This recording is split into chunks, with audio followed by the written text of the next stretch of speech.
जिन students ने Australia study visa के लिए अप्लाई करना है उनके लिए फ़ंड्स की पूरी इन्फॉर्मेशन होना बहुत ही ज़्यादा ज़रूरी है, क्योंकि कई अच्छी प्रोफाइल्स वाले स्टूडेंट्स भी रिफ्यूज़ल फेस करते हैं। क्योंकि उनको फ़ंड्स को लेकर पहले पूरी इन्फॉर्मेशन नहीं होती, कहीं ना कहीं गलती रह जाती है। हम नहीं चाहते कि अच्छी प्रोफाइल वाला स्टूडेंट सिर्फ फ़ंड्स की वजह से या फ़ंड्स की पूरी इन्फॉर्मेशन ना होने की वजह से रिफ्यूज़ल फेस करे। तो आज के वीडियो में हम स्टूडेंट्स को बताने जा रहे हैं कि अगर आप ऑस्ट्रेलिया स्टडी वीज़ा के लिए अप्लाई करने जा रहे हैं, जैन फेब इनटेक पर फोकस कर रहे हैं, तो आपको आईटीआर को लेकर, इनकम को लेकर, फंड्स को लेकर किस तरह की तैयारी रखनी चाहिए, कंप्लीट इन्फॉर्मेशन रहने वाली है। इसलिए पूरी वीडियो शुरू से लेकर एंड तक देखिए और अपने फ्रेंड्स के साथ भी शेयर कीजिएगा जिन्होंने ऑस्ट्रेलिया स्टडी वीज़ा के लिए अप्लाई करना है। स्वागत है आप सभी का।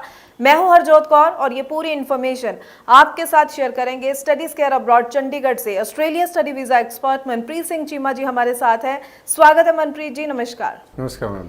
मनप्रीत जी, जैसे कि मैंने शुरुआत में ही बात की है, तो मैं ज़रूर चाहूँगी कि आप स्टूडेंट्स को A to Z पूरी इन्फॉर्मेशन दीजिए ताकि कहीं भी कोई गलती स्टूडेंट ना करे। कंप्लीट इन्फॉर्मेशन के साथ ज़रूर स्टूडेंट्स को ये भी बताइएगा अक्सर कहाँ पर स्टूडेंट की तरफ से गलती रह जाती है जिसकी वजह से उनको रिफ्यूज़ल फेस करनी पड़ती है। एक एक पॉइंट स्टूडेंट्स को ज़रूर गाइड कीजिए। जी हरजोत मैम, जैसे कि एकेडमिक्स इम्पॉर्टेंट हैं। अगर कोई बच्चा बाहर जाके पढ़ना चाहता है तो जो फाइनेंशियल्स हैं वो उससे भी ज़्यादा इम्पॉर्टेंट हो गए हैं। तो मेरे को लगता है कि जो आपने अभी बोला कि बच्चों से गलती हो जाती है, मुझे लगता है कि ये पेरेंट्स से ज़्यादा गलती हो जाती है, क्योंकि फाइनेंशियल सारे पेरेंट्स ने ही मैनेज करने हैं। पेरेंट्स को लगता है कि बच्चा बढ़ रहा है, बच्चा परसेंटेज ले जाएगा तो उसका वीज़ा इजीली हो जाएगा, हमने तो फ़ीस ही भरनी है। तो मैं ये बता दूं कि फ़ीस के अलावा भी बहुत डॉक्यूमेंटेशन है जो ऑस्ट्रेलिया के लिए मैंडेटरी है। उसके बिना आपकी ऑफर लेटर भी नहीं आएगी आज की डेट में, क्योंकि यूनिवर्सिटीज़ भी फाइनेंशियल्स चेक कर रही हैं, हाई कमीशन तो कर ही रहा है। तो बेसिक आपने जैसे बोला A to Z में देखो एक दो चीज़ें हैं। एक है कि बच्चे के पेरेंट्स के फाइनेंशियल्स, एक है इनकम। तो ये दोनों चीज़ें पैरेलल चलती हैं। अगर किसी की इनकम कम है, फाइनेंशियल्स हैं, फंडिंग है, उसके पास वो केस भी नहीं होगा। जिसकी के पास फंडिंग नहीं है लेकिन फाइनेंशियल एनुअल इनकम अच्छी है, उसका केस भी नहीं होगा। तो इन दोनों चीज़ों का ही होना ज़रूरी है। आपकी इनकम भी होनी ज़रूरी है और आपके पास पैसा होना भी ज़रूरी है। इससे मतलब क्या, देखो जो हम ITRs फाइल करते हैं आज की डेट में, जो यूनिवर्सिटीज़ है वो इतनी स्ट्रिक्ट हो गई हैं कि वो बोल रहे हैं कि मोर देन 70% इनकम पेरेंट्स की मैंडेटरी है।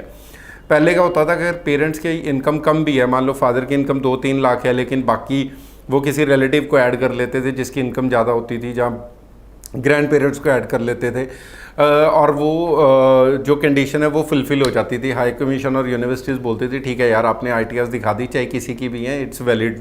बट आज की डेट में क्या है कि अगर आपके चाहे आपके पेरेंट्स इनकम का सोर्स है, पेरेंट्स की इनकम कम है, और आपके चाहे आपके ग्रैंडफादर या आपके चाचे ताया जो आपके क्लोज रिलेटिव्स हैं उनकी इनकम ज़्यादा है, तो हाई कमीशन नहीं एक्सेप्ट करता, यूनिवर्सिटीज़ भी नहीं एक्सेप्ट करती।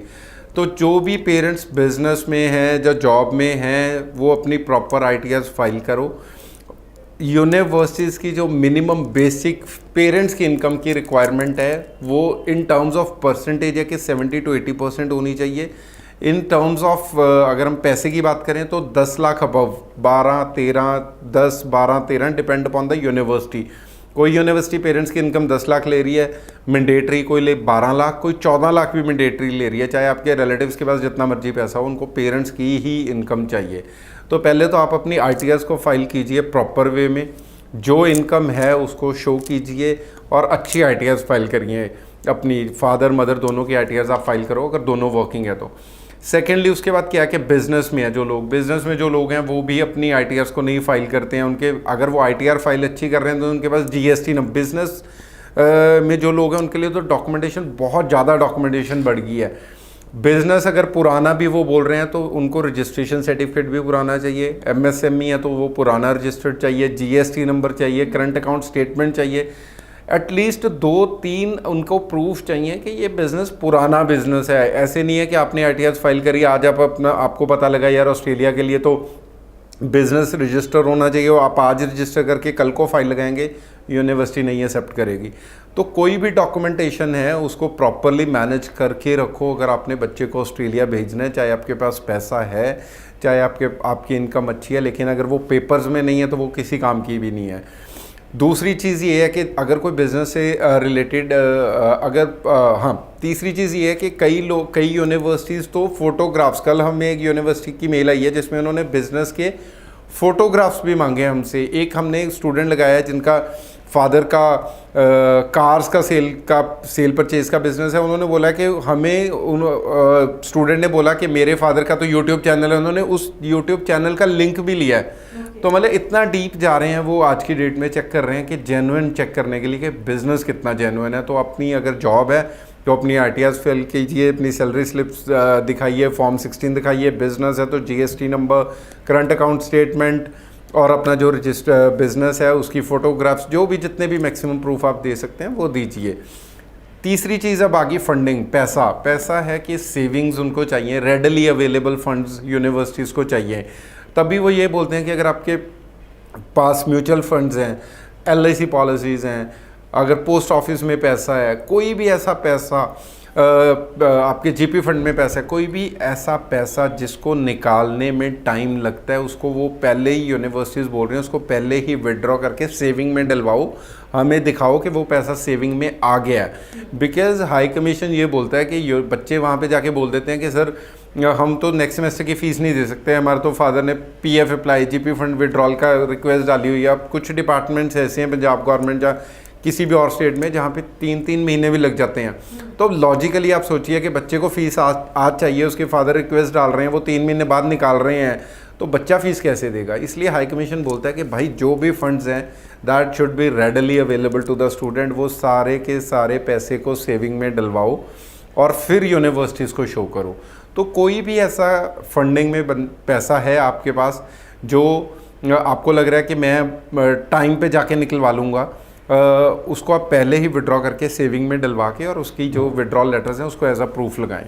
जी जी बिल्कुल। तो आप सभी स्टूडेंट्स को मैं कहना चाहूँगी ज़रूर इन बातों का ध्यान रखिए, और स्पेशली जैसे कि मनप्रीत जी ने कहा है कि गलती जो है स्टूडेंट की तरफ से नहीं पेरेंट्स की तरफ से रह जाती है, तो स्टूडेंट ज़रूर ये वीडियो अपने पेरेंट्स को भी दिखाएं ताकि वो भी फंड्स को लेकर, इनकम जो शो करनी है, आईटीआर जो चाहिए, उस सभी को लेकर पहले से ही अपनी तैयारी रखें और कहीं भी जो है आपके प्रोसेस में कोई रुकावट ना आ सके। आई होप स्टूडेंट्स को सारी बातें ज़रूर क्लियर हो चुकी हैं। कोई डाउट है मन में तो ज़रूर जो नंबर डिस्प्ले इस पर कॉल कीजिए, पूरी जानकारी लीजिए, सही प्रोसेस के साथ ही अपनी फाइल पर काम कीजिए। और अगर आप मिलना चाहें तो ज़रूर स्टडीज़ केयर अब्रॉड के ऑफिस आप विजिट कीजिए और अपने डॉक्यूमेंट साथ में ज़रूर लेकर आइए ताकि अच्छी तरह से असेसमेंट की जा सके, सारी बातें आपको अच्छी तरह से समझाई जा सके। बहुत बहुत थैंक्स मनप्रीत जी, पूरी इन्फॉर्मेशन फंड्स को लेकर आज आपने शेयर की है। आगे भी हम स्टूडेंट्स के लिए इसी तरह से और इन्फॉर्मेटिव वीडियोस लेकर आते रहेंगे। फिलहाल के लिए हमें दीजिए इजाज़त। Thank you so much. Thank you ma'am.